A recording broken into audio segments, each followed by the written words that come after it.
Hey guys, I don't know if it's appropriate for me to say welcome back because I'm the one that's been missing on my YouTube channel for years. I'm the one that needs to be welcomed back. But hey guys. Hey, how y'all doing? If you guys will have me, can I come back? Please?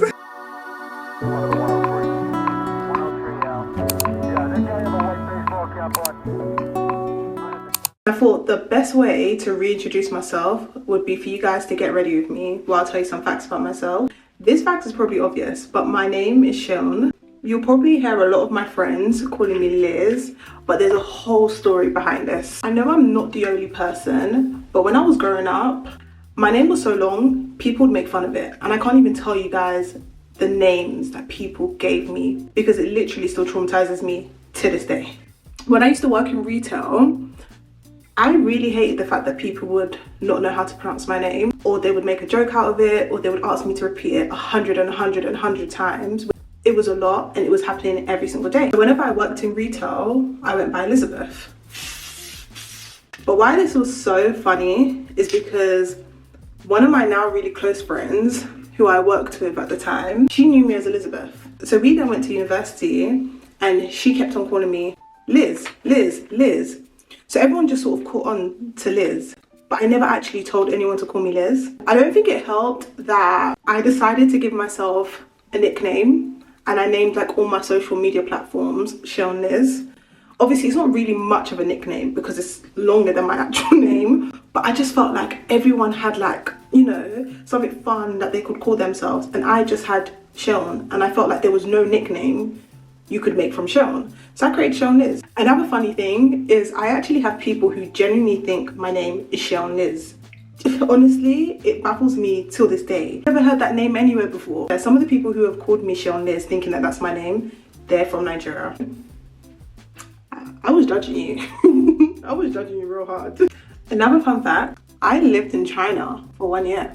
Every time I tell someone that, it feels like it's my party trick. Everyone always has like a crazy reaction, like, you lived in China. Honestly, I feel like really cool. If you guys were here before, you guys will know I actually hated the first month out there. They put me in this hotel. The hotel had damp, just wasn't what I was used to.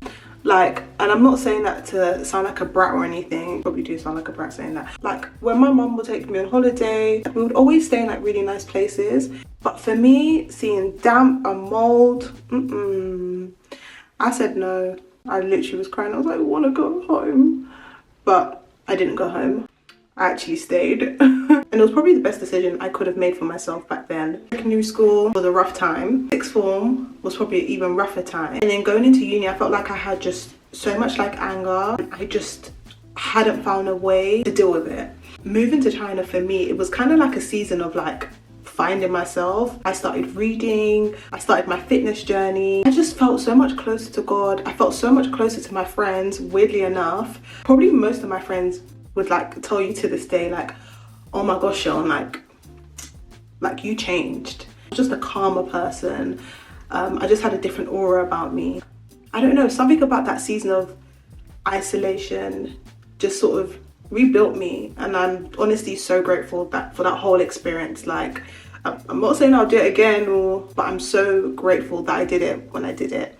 And actually, I wish that once I was done, I actually like went to like a different country and lived there for a bit. But another fun fact is that when I was living in China, I was actually teaching English as a second language, which was so random for me. My undergrad was in sociology or criminology, and like all my experience was all like law related. I had planned that I was going to go off and do the conversion to law. Like, honestly, my CV, it looked great. There was even one summer that I worked and all they were giving me was money for transport. But I worked. Something in me just felt like this dream that I had as a little girl was no longer my dream as an adult. And I couldn't admit it to myself. I didn't want to admit it because if I admitted it at the time, it meant what else was I going to do? Like, who else was I going to be? Because this is the only thing that I've known for myself. Moving to China, it was kind of like a way to just run away from the reality of it. When I moved out to China, it really taught me the things that I did like.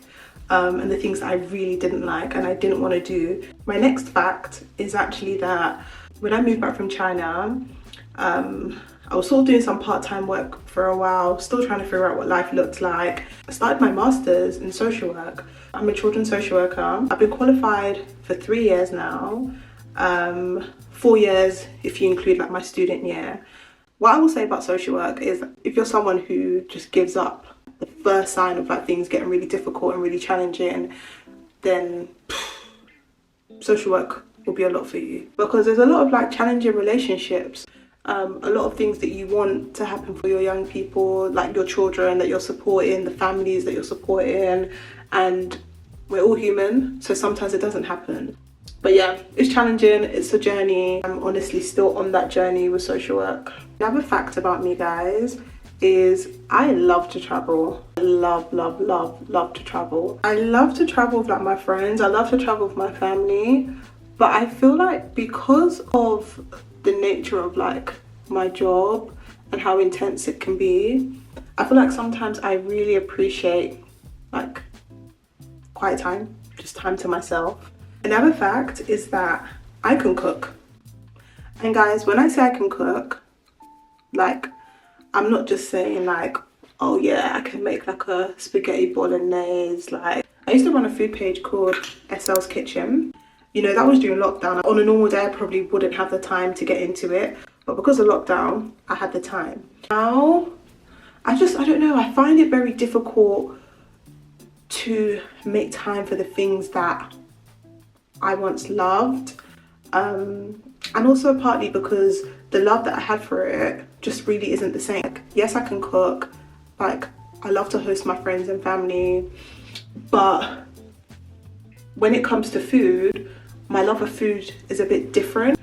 But my love for food is more now around like going out to restaurants, which has always been a love of mine. Giving my honest like thoughts on the food. I've actually been creating food reviews on TikTok for a second now. My dream job would literally be to travel, yep, review like hotels, review restaurants. Like, that would literally be like a dream of mine.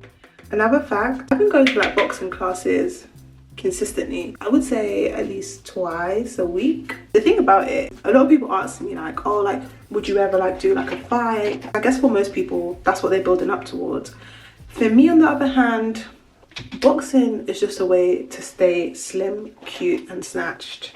With my boxing gym, you would like train for a while, and then like you would have like a fight, you would invite like your friends, your family, and in my head I'm thinking, I don't want to invite my friends and family to come and watch me get beat up, because we'll have to do a rematch. As in, like, no one's leaving the building until we have a rematch and I win. I'm not going out like that, I just can't. Oh my gosh, doing my lips is my favourite part.